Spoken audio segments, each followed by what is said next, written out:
Hello दोस्तों, नमस्कार। स्वागत है आपका आज की हमारी इस कहानी में। चलिए शुरू करते हैं। एक व्यक्ति था, उसके पास एक गधा था। वह दिन भर कपड़े के गठड़े इधर से उधर ढोने में लगा रहता था। व्यक्ति स्वयं कंजूस उन निर्दयी था, अपने गधे के लिए चारे का प्रबंध तक नहीं कर पाता था। बस रात को चरने के लिए खुला छोड़ देता था। निकट में कोई चारागार भी नहीं था। शरीर से गधा बहुत दुर्बल हो गया था। एक रात उस गधे की मुलाकात एक गीदड़ से हुई।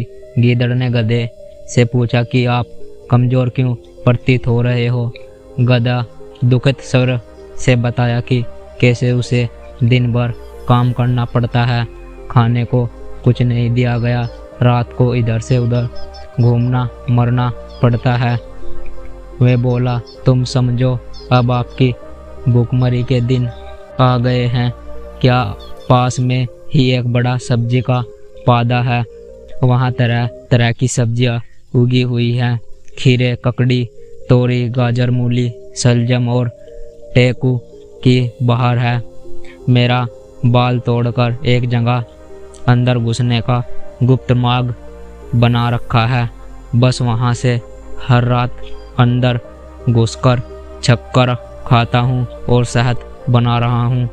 तुमने मेरा साथ आया। लटर का घर का गीदड़ के साथ गया। बाद में घुसकर देने महीनों के बाद पहली बार पेट भरकर खाना तो और रात भर बाग में ही रहा। उस सुबह होने से पहले गीदड़ जंगल की ओर चला गया। मूर्खता अपने व्यक्ति के पास आ गया। उसके बाद में हर रोज रात को उसी जगह मिलते, बाग में घूमते और जी भरकर खाते। खुले शरीर पर ले उसके बालों पर चमक लगने लगी, चाल भी मस्त आने लगी। भूख पर एक दिन बिल्कुल भूल गया। इधर अब खूब खाने के बाद गधे की तबीयत अच्छी तरह हरी हो गई। अपना मुंह ऊपर उठाकर कान फड़फड़ाने लगा। गीदड़ ने चिंतित होकर पूछा, यह क्या कर रहे हो? तुम्हारी तबीयत तो ठीक है। आंख बंद करके मस्त स्वर में बोला, मेरा दिल गाना गा कर अच्छा भोजन करने के बाद गाना चाहिए। सोच रहा हूँ हजूम ग जाऊँ। मीठे से तुरंत चेतावनी दी, नाना ऐसा ना करना। दे डाली, गाने वाले के चक्कर में मत जाओ। यह मत भूलो कि हम दोनों यहाँ चोरी कर रहे हैं। मुसीबत को न्योता मत दो।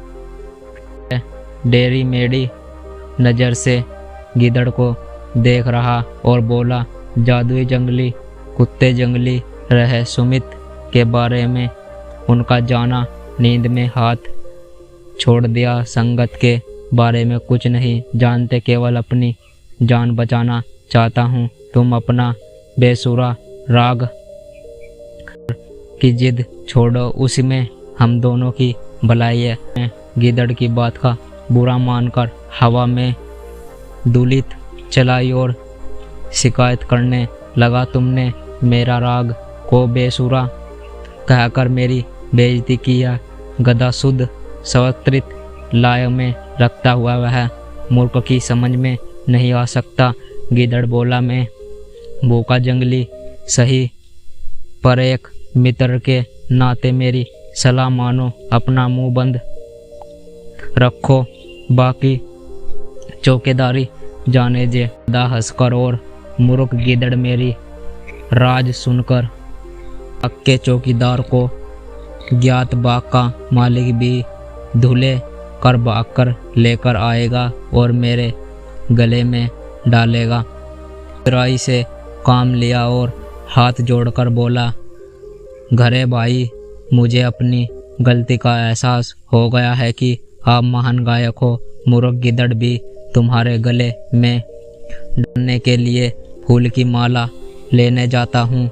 मेरे जाने के 10 मिनट बाद ही तुम गाना शुरू करना, ताकि मैं समाप्त होते ही फूल की माला लेकर लौटकर गधे ने अपने गांव में समित से सिर हिलाया।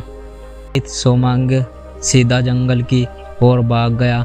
गधा उसके जाने के कुछ ही बाद मस्त होकर रेत गार्ड से गार्ड की आवाज़ सुनते ही बाग के चौकीदार कोसी और लाठी लेकर दौड़कर जिधर से रेंगने की आवाज़ आ रही थी वह पहुंचते ही खेर को देखा और चौकीदार बोला, यह तो दुष्ट गधा है, हमारा बाग चर रहा है।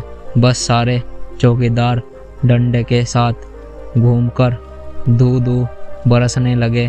गधा पीट पीट कर अधमेरा गिर पड़ा तो उसे गाने से बहुत अच्छी सीख की। उसने शुभचिंतक और हितैषी की नेक सलाह न मानकर परिणाम हमेशा बुरा होता है। दोस्तों, इस कहानी से यही शिक्षा मिलती है कि अगर आप अपने सलाहकार की बात नहीं मानते तो आपको बुरी परिस्थितियों का सामना करना पड़ सकता है। आशा करता हूँ दोस्तों आपको यह कहानी अच्छी लगी है तो इस वीडियो को लाइक और चैनल को सब्सक्राइब जरूर करें। धन्यवाद।